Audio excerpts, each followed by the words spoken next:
Hello everyone and welcome to Two Left Thumbs. My name is Graeme and today I'm doing a review of the new mobile game Dots & Co.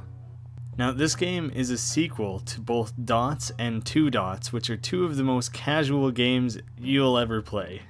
Dots was an incredibly simple game about connecting similar colored dots to clear them from the board and earn points. The game was all about racking up large chains of dots to earn as many points as possible.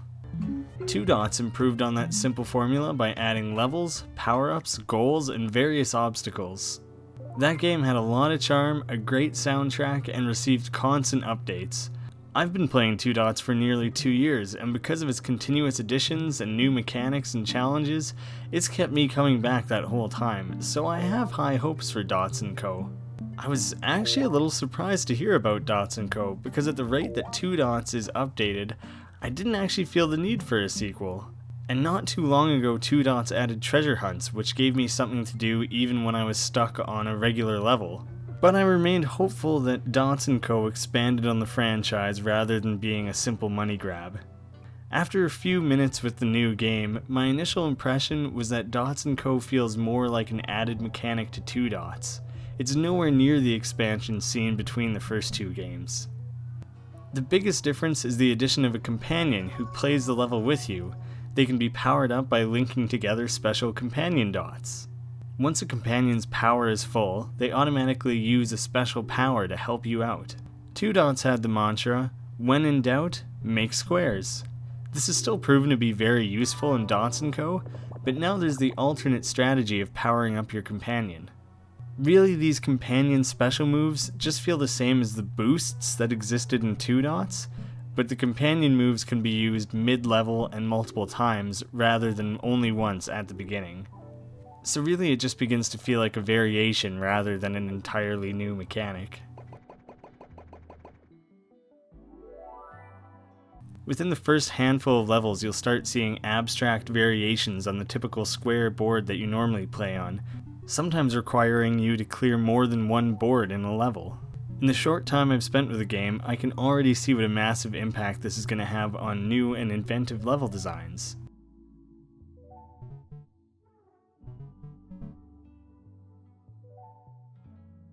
Outside of regular gameplay, Dots & Co. also introduces a new economy.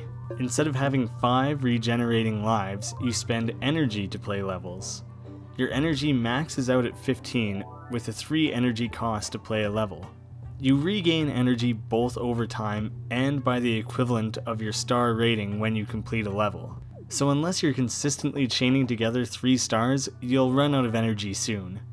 This is probably my biggest complaint with the game, because I feel like I'm being punished for succeeding. In Two Dots, as long as I completed a level, I got to keep my lives and move on. In Dots & Co., I can complete levels and eventually be stuck waiting anyway. The game also includes tokens, which can be purchased for real money. The game starts you off with 25 of these, and they can be spent to either boost your companion to make levels a little easier, or to fill your energy bar more quickly. So to be clear, these tokens are just an aid, you don't need them to win the game. But unlike Two Dots, there doesn't seem to currently be a way for you to earn these bonuses for free.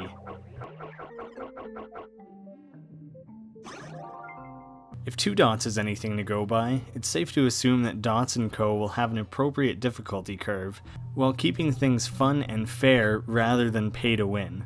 I'm currently on level 743 of Two Dots, and I've never paid a cent. If this game can maintain that kind of fairness and long-term staying power, I'll be very satisfied. The interface, UI, characters, and everything else look better than ever, making the most of the classic Dots minimalist art style. Relaxing gameplay and music make for a pleasant experience that is perfect for killing time on the bus to work or when you just need a little bit of downtime. The game has some minor flaws, such as the use of energy, and it does feel like a lot of the same ground is being retread. But seeing as the initial cost of the game is 0, and there's no real necessity to spend any money in-game, you really can't go wrong. It appears that Two Dots and Dots & Co. are going to coexist. So as long as Two Dots is continuously updated, I might have to keep playing that because I already have 2 years invested. It's hard for me to imagine playing both games at once, or that I'll be investing 2 years into Dots & Co.